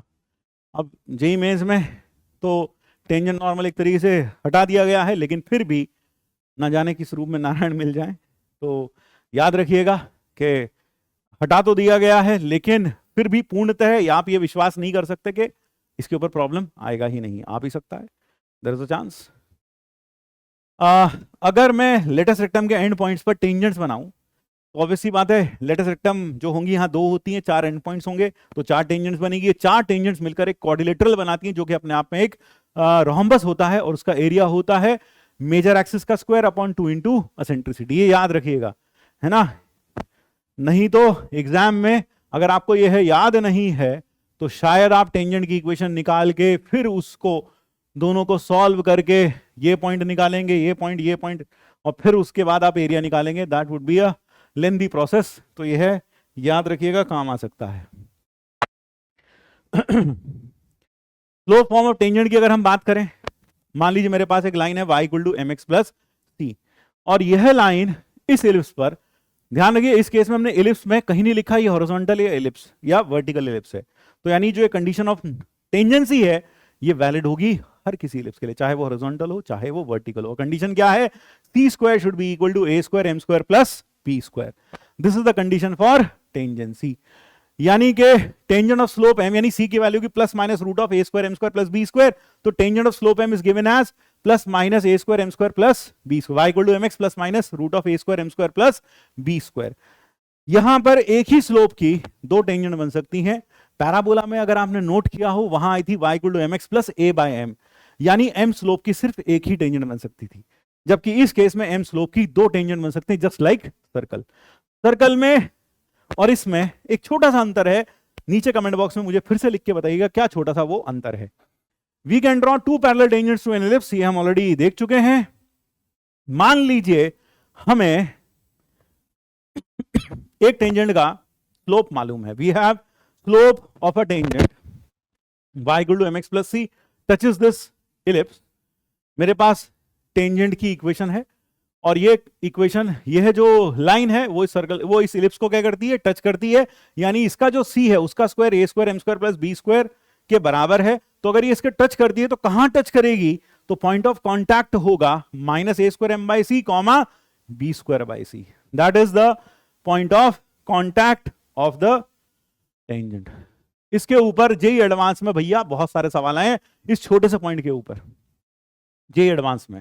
तो जेई ये मत सोचिएगा कि टेंजेंट अब हट चुका है जेई मेन से, लेकिन जेई एडवांस के कोर्स में अभी भी मुकम्मल तौर पर शामिल है ना। वहां इसके ऊपर प्रॉब्लम्स आते हैं और खासकर इस पॉइंट से कि y equal to mx plus c का टेंजेंट एलिप्स पर, तो उसका जो पॉइंट ऑफ कॉन्टैक्ट होता है वो होता है minus a square m by c comma b square by सी।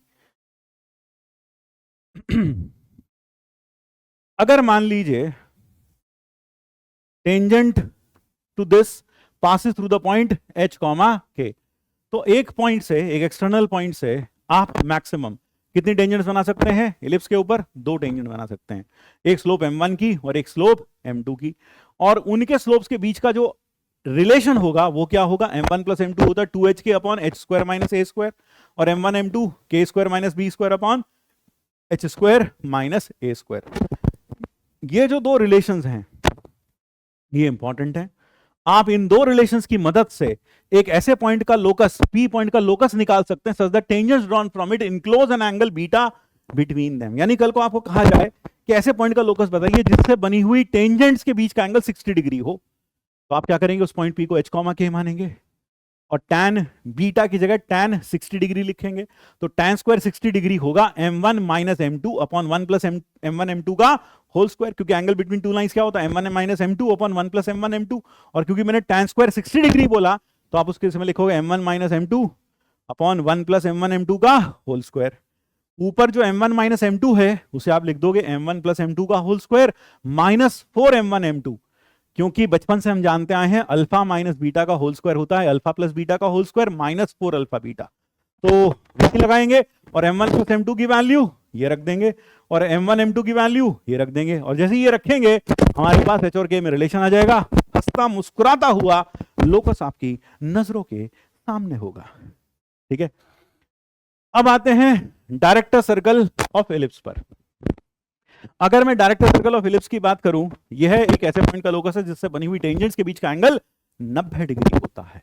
यानी इस केस में tan बीटा बराबर 90 डिग्री, यानी कि tan बीटा बराबर नॉट डिफाइंड, और ये नॉट डिफाइंड तब होगा जब यह टर्म जीरो हो जाएगी। यानी m1 m2 बराबर -1, m1 m2 बराबर -1।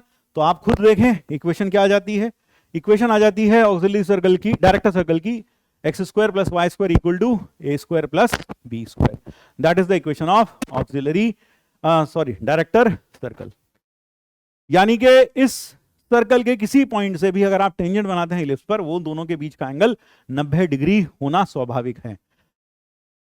यहां एक अहम बात, जैसे कि ऑक्सिलरी सर्कल इलिप्स के साथ कॉन्सेंट्रिक था, इसी तरह से डायरेक्टर सर्कल भी इलिप्स के साथ कॉन्सेंट्रिक होता है। यानी डायरेक्टर सर्कल का सेंटर भी वही होता है जो इलिप्स का सेंटर होता है, ऑक्सिलरी सर्कल का सेंटर भी वही होता है जो इलिप्स का सेंटर होता है, और जो इसका रेडियस है वो है a square plus b square का स्क्वायर रूट।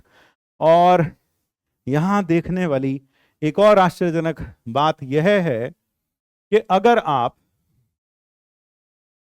आप इन दोनों को मिला दें, a को और b को, ना, आपने इन दोनों को यहां जोड़ दिया, a को और b को, से this point is b, this point is b। तो ए बी का जो लेंथ होगा आप खुद देख सकते हैं, यह जो लेंथ होगा ये लेंथ होगा root of a square plus b square. तो हम ये भी कह सकते हैं कि इस सर्कल का जो रेडियस है, अगर कभी आपको इसका रेडियस निकालना हो तो आप मेजर एक्सिस और माइनर एक्सिस के एंड पॉइंट्स को जोड़ने वाली जो लाइन सेगमेंट होगी उसका लेंथ निकाल लीजिए, जो लेंथ वो होगा वही इसका रेडियस हो जाएगा। तो radius of director circle is equal to length of segment joining the end points of major and minor axis. तो यहां पर मैंने आपको बता दिया डायरेक्टर सर्कल ध्यान रखिएगा हमेशा कॉन्सेंट्रिक होता है गिवन इलिप्स के साथ, और जो उसका रेडियस होता है it is equal to the length of the line segment joining the end points of major and minor axis. साथ साथ कभी अगर ऐसा प्रॉब्लम आ जाए कि एक राइट एंगल ट्राइंगल है और जो कि राइट एंगल्ड है ए पर, और ये इलिप्स को क्या करता है, सरकमस्क्राइब करता है, यानी कहने का मतलब है इलिप्स को टच करती है इसकी तीनों साइड्स, इसकी तीनों साइड्स इलिप्स को टच कर रही है। तो बताइए ए का लोकस क्या होगा? तो ऑब्वियस सी बात है ए से बनी हुई टेंजेंट्स 90 डिग्री पर है, yes, because right angle A पर है, तो इसका मतलब ए का जो लोकस होगा वो डेफिनेटली डायरेक्टर सर्कल होगा। तो यह एक छोटा सा पॉइंट उपयोगी साबित हो सकता है ऑब्जेक्टिव्स को सॉल्व करने के लिए। कभी अगर ऐसा आ जाए कि एक इलिप्स को सर्कमस्क्राइब करता है एक राइट एंगल ट्राइंगल, तो जहां पर राइट एंगल बना हुआ है उस पॉइंट का जो लोकस होगा वो हो जाएगा director circle of ellipse.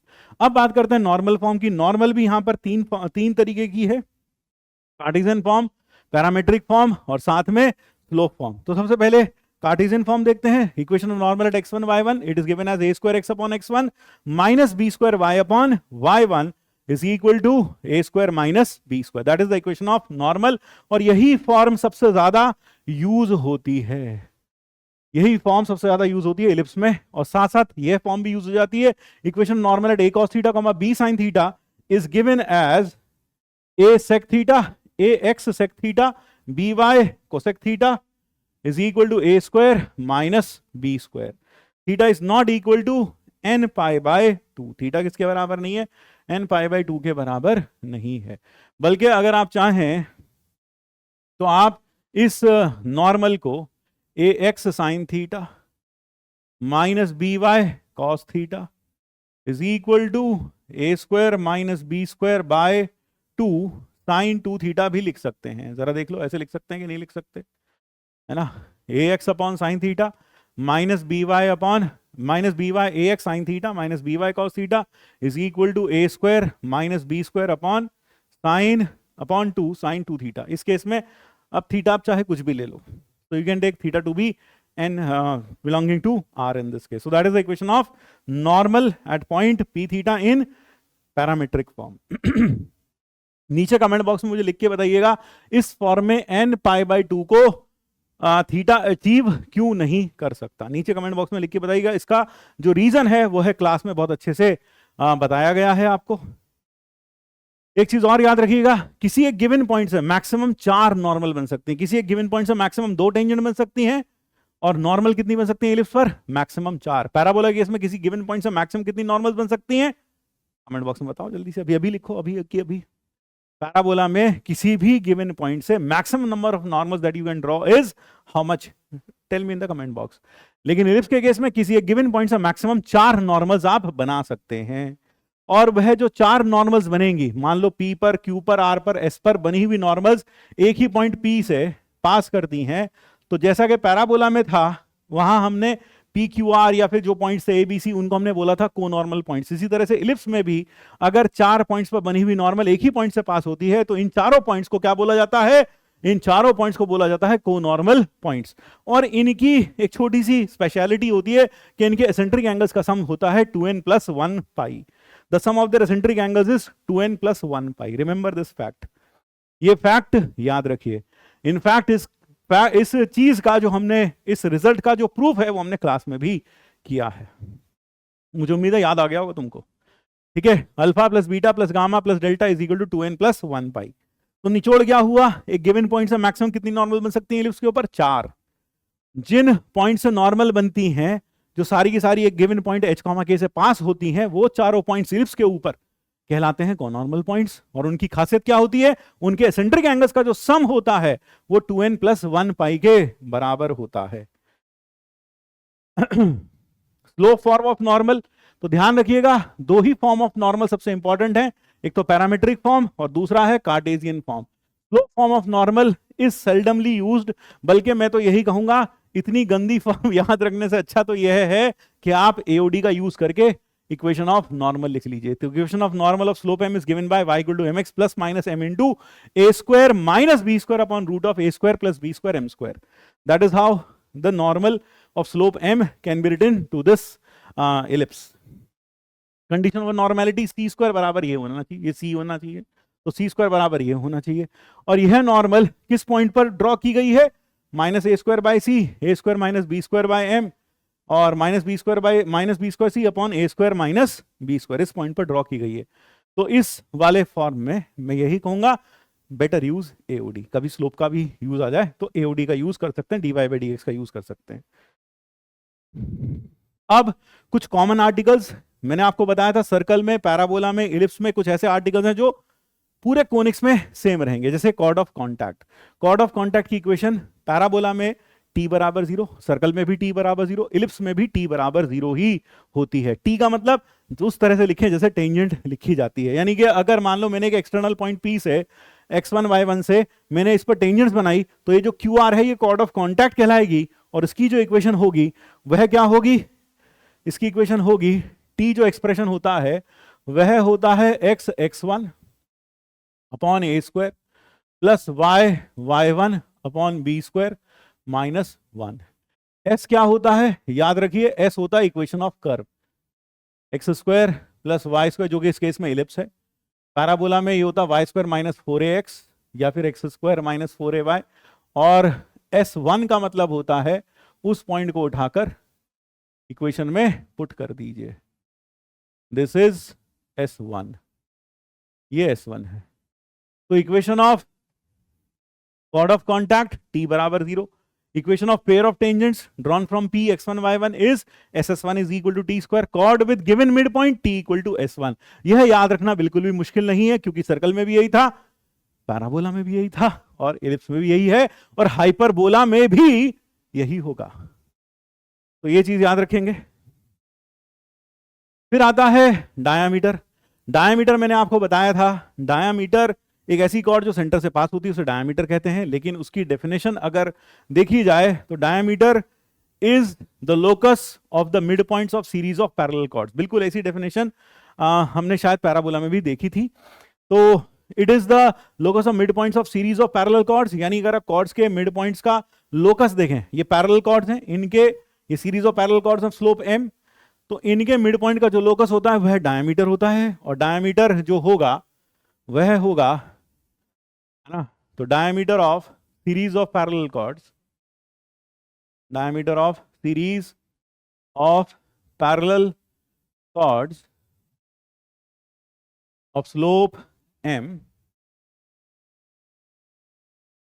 is y equal to minus b square by a square m into x। और गौर से देखिए सबकी सब 0,0 यानी सेंटर से पास करती हैं, तो इसीलिए हमने सेंटर से पास करने वाली हर कॉर्ड को डायमीटर कहा था, क्योंकि जितने भी डायमीटर्स बनेंगे वो सब के सब सेंटर से ही पास होंगे, 0 0 से पास होंगे। डायमीटर की कुछ इंपॉर्टेंट प्रॉपर्टीज यहां मैं एक एक करके बता दूं। अगर आप, तो डायमीटर आपको समझ में आना चाहिए, आपने कोई सीरीज ऑफ पैरेलल कॉर्ड्स लिया, आप चाहे ऐसे ले लें चाहे ऐसे ले लें, तो उस केस में डायमीटर ऐसे बन जाएगा। तो आपने सीरीज ऑफ पैरेलल कॉर्ड्स लिया, उनके मिड पॉइंट का जो लोकस होगा वो डायमीटर कहलाएगा, और अगर इनका स्लोप m है तो इसकी इक्वेशन होगी y is equal to minus B square upon a square m into x. इनकी डायमीटर की कुछ इंपॉर्टेंट प्रॉपर्टीज, अगर मान लो ये डायमीटर इस सीरीज ऑफ पैरेलल कॉर्ड्स को बाइसेक्ट करता है, तो आप कोई भी कॉर्ड के एंड पॉइंट्स लीजिए, वहां टेंजेंट्स बनाइए, उन दोनों टेंजेंट्स का जो पॉइंट ऑफ इंटरसेक्शन होगा वो इसी डायमीटर पर लाई करेगा। पहली इंपॉर्टेंट प्रॉपर्टी। दूसरी इंपॉर्टेंट प्रॉपर्टी, अगर आप डायामीटर जहां पर इलिप्स को कट करता है, यानी एंड्स ऑफ डायामीटर पर अगर आप टेंजेंट्स बनाएंगे तो वो टेंजेंट्स इन्हीं कॉर्ड्स के पैरेलल होंगे। इन सब का प्रूफ क्लास में हमने किया है ना, वो इसके पैरेलल होंगे। एक चीज यह याद रखिएगा। तो यहां पर दो इंपॉर्टेंट प्रॉपर्टीज आपके सामने रख दी हमने, कि अगर इस पूरे सिस्टम के और पैरेलल कॉर्ड्स में किसी भी कॉर्ड के एंड पॉइंट्स पर अगर आप टेंजेंट्स बनाते हैं तो उनका जो पॉइंट ऑफ इंटरसेक्शन है वो हमेशा डायमीटर पर लाई करेगा, और एक्सट्रीमिटीज ऑफ डायमीटर पर अगर आप टेंजेंट्स बनाते हैं तो वो इन कॉर्ड्स के पैरेलल होगी। ये चीज याद रखेंगे। अब आती है इंपॉर्टेंट हाइलाइट्स, यानी कुछ ऐसी बातें जो बहुत कारगर साबित हो सकती हैं जेई एडवांस के लिए या फिर जेई मेंस में कुछ अच्छे प्रॉब्लम्स के लिए। तो सबसे पहली हाईलाइट, अगर आप इलिप्स के ऊपर कोई भी पॉइंट ले लें, उसकी दूरी दोनों फोकस से जोड़ें तो लेंथ हमेशा कांस्टेंट आता है, वह दूरी का जो सम होता है वह हमेशा कांस्टेंट आता है, और वो हमेशा बराबर होता है उसकी मेजर एक्सिस के, है ना। ये हम ऑलरेडी प्रूव कर चुके, पहले ही देख चुके। फिर इसी तरीके से अगर आप किसी पॉइंट के फोकल रेडियाई का इंटरनल एंगल बाइसेक्टर लें तो इनका इंटरनल एंगल बाइसेक्टर होता है normal. The normal bisects the internal angle between the focal radii while the external angle is bisected by the tangent. जबकि जो एक्सटर्नल एंगल है यानी कि ये 1 ये 2, तो angle 1 will be equal to angle 2, और ये एंगल अगर 3 है, ये एंगल अगर 4 है, तो angle 3 is equal to angle 4. तो यहां the tangent and the normal at point P on the ellipse bisect the external and internal angle between the foci. This refers to the well known reflection property of ellipse. Reflection property क्या है? अगर आप एक ray of light ले लें through one focus, तो ये ray of light मान लो ellipse को यहां स्ट्राइक करती है P पर. अब आपने यहां पर नॉर्मल बनाया, ये नॉर्मल हो गया. अब जो ये एंगल है, ये एंगल ऑफ इंसिडेंस है. Now this is playing the role of angle 2. This is playing the role of angle 2. और ये जो एंगल 2 का रोल प्ले कर रहा है, यह बराबर होना चाहिए angle of incidence is equal to angle of reflection, यानी कि यह बराबर होगा एंगल 1 के. यानी ये जो रे ऑफ लाइट है जो एक फोकस से गुजरी है, ये डेफिनेटली इलिप्स से रिफ्लेक्ट होकर दूसरे फोकस से पास होगी. तो a ray of light which passes through one focus is reflected by the ellipse towards the other focus. अब जैसे वो इस फोकस पर आएगी, अब यहां से फिर इस फोकस पर गई, फिर आप यहां नॉर्मल बनाएंगे, और फिर से एंगल ऑफ इंसिडेंस और एंगल ऑफ रिफ्लेक्शन बराबर होने के कारण, क्योंकि हमें पता है इन दोनों के बीच का जो एंगल होगा वो कौन बाइसेक्ट करेगा? नॉर्मल बाइसेक्ट करेगा. क्योंकि यह जो पॉइंट है इसका ये फोकल रेडिया है और नॉर्मल के बीच का एंगल यह है, और जो एंगल ऑफ इंसिडेंस है वही एंगल ऑफ रिफ्लेक्शन होना चाहिए.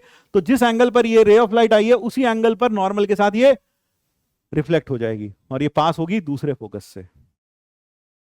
क्लास में हमने इसके बहुत सारे प्रैक्टिकल एप्लीकेशंस भी देखे हैं कि कहाँ कहाँ पर मेडिकल साइंस में, कहाँ आर्किटेक्ट कहना चाहिए बिल्डिंग्स के बनाने में, सिविल इंजीनियरिंग में कहाँ कहाँ इलिप्स का यूज होता है. एक दो यूजेस नीचे जरूर लिख के बताइएगा कहाँ कहाँ इलिप्स का, इस रिफ्लेक्शन प्रॉपर्टी का यूज होता है रियल लाइफ में. बहुत कुछ बताया है इस बारे में.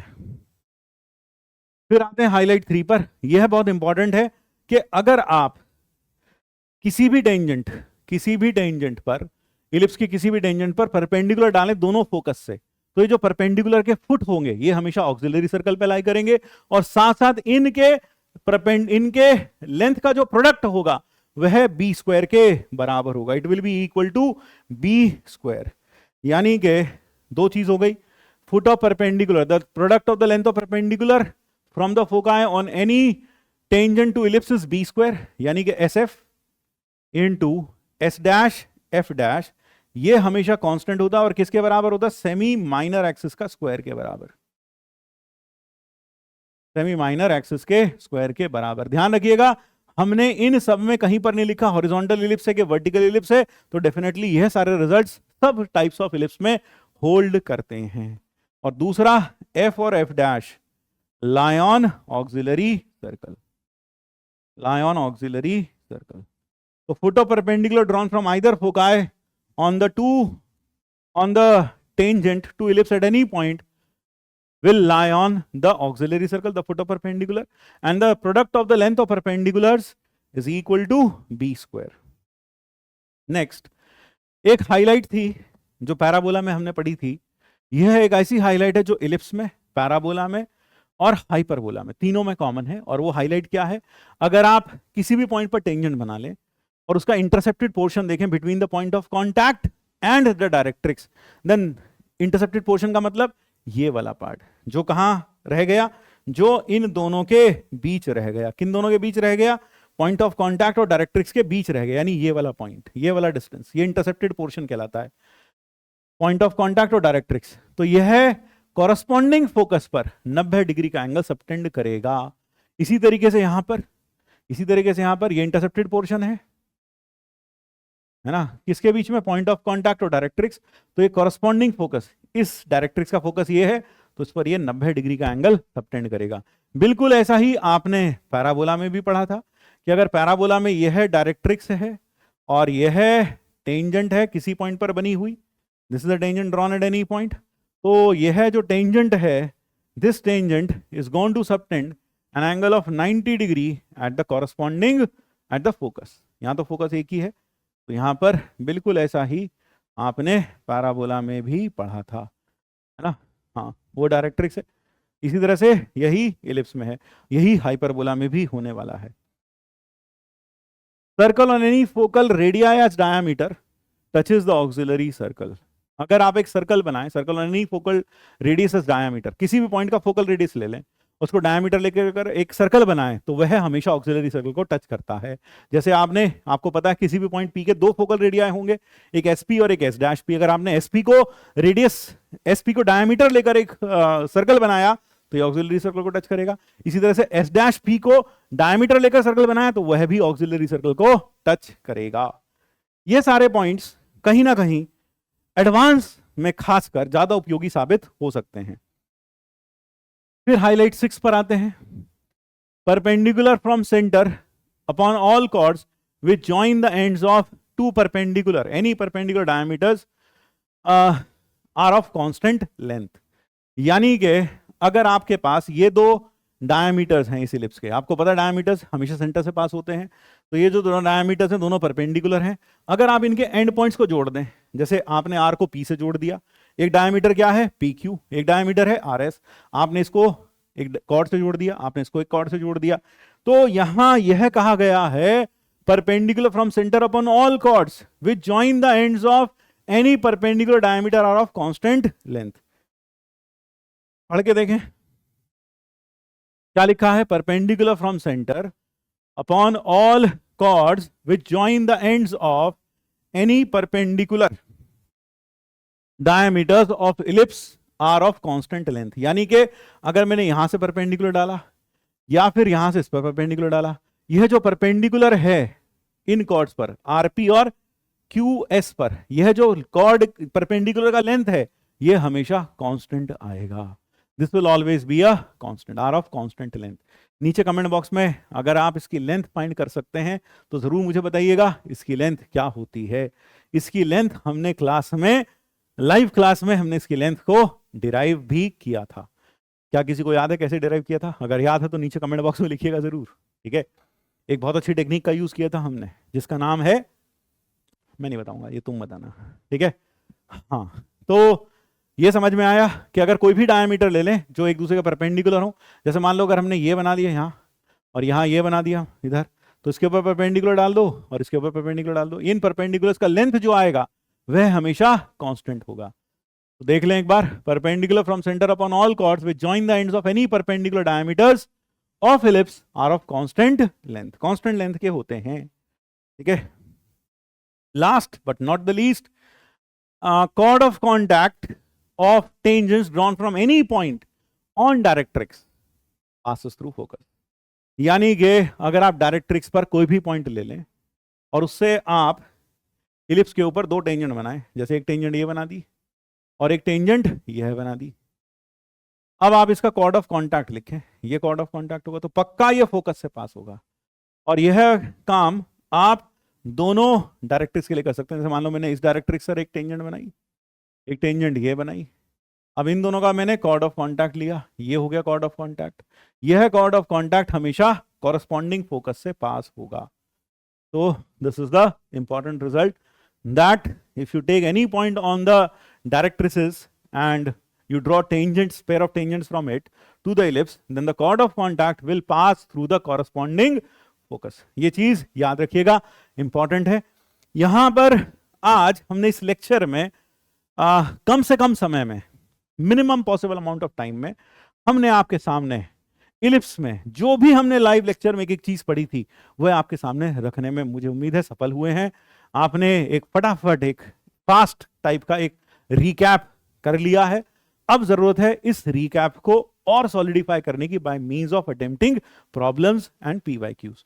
तो जैसे ही आप ये लेक्चर देखें, आप ऑब्वियसली बात इस लेक्चर को देख रहे हैं, इसका मतलब आप इलिप्स को रिवाइज करना चाहते हैं, तो रिवीजन जैसे आपने ये देखा ये मान के चलिए। अब इसके बाद आपको क्या करना है, कुछ क्लास इलस्ट्रेशन जो क्लास में टीचर ने आपको कराई होंगी, कुछ अच्छी क्लास इलस्ट्रेशंस, कुछ पीवाईक्यूज करिए और इस चैप्टर को सॉलिडिफाई करिए ताकि आप इस चैप्टर को जेईई मेंस में फोड़ के आ सकें। जाते जाते मैं जरूर कहना चाहूंगा, बहुत सारे बच्चे कोनिक सेक्शंस को छोड़ के जाते हैं जेईई मेंस और जेईई एडवांस के एग्जाम्स में, क्योंकि उन्हें ऐसा लगता है, एक हवा, एक फोबिया सा लगा उनके मन में रहता है कि पैराबोला, इलिप्स और हाइपरबोला तो समझ में आने वाला ही नहीं है। लेकिन दुख तब होता है जब वह एग्जाम में देखते हैं कि पैराबोला, इलिप्स और हाइपरबोला से इतना आसान सवाल आया था कि अगर उन्हें बेसिक से भी नॉलेज होती शायद वो वह प्रॉब्लम को आराम से अटेम्प्ट कर पाते। तो इसलिए मेरा आप सबसे यही अनुरोध है कि कोनिक सेक्शन को बिल्कुल भी मुश्किल मत मानिए, ये एक आसान टॉपिक है। Return on investment of time is really great, है ना, यानी आप इसमें कम से कम समय लगाइए और मैक्सिमम मार्क्स लेकर आइए। यानी अगर आपने ये चैप्टर्स को ढंग से पढ़ लिया तो आप पाएंगे कि आपके पास जो रिटर्न आएगा वो डेफिनेटली मल्टीपल टाइम्स आएगा। कई चैप्टर्स ऐसे होते हैं जिसमें हम बहुत सारा समय लगाते हैं लेकिन फिर भी हमें उम्मीद नहीं होती शायद हम वहां पर क्वेश्चन सही कर पाएंगे या नहीं कर पाएंगे, जैसे कि प्रोबेबिलिटी हो गया, पीएनसी हो गया, थोड़े से ऐसे चैप्टर्स लगते हैं हमें, ऐसा भ्रम है हमारे दिमाग में कि यार इनसे क्वेश्चन सही होना थोड़ा टफर है, थोड़ा टफ है। लेकिन ये चैप्टर्स डेफिनेटली ऐसे हैं जिनमें आप अगर थोड़ा सा समय लगाएंगे तो they will give you a very good marks and a good return. So I suggest you all, don't be afraid of conic sections and make it your friend, make them your friend and score the best that you can in JEE Mains। जय श्री कृष्ण, राधे राधे। फिर मिलते हैं अगले mind map में, तब तक के लिए जय Shri Krishna, Radhe Radhe, thank you, tata and bye bye.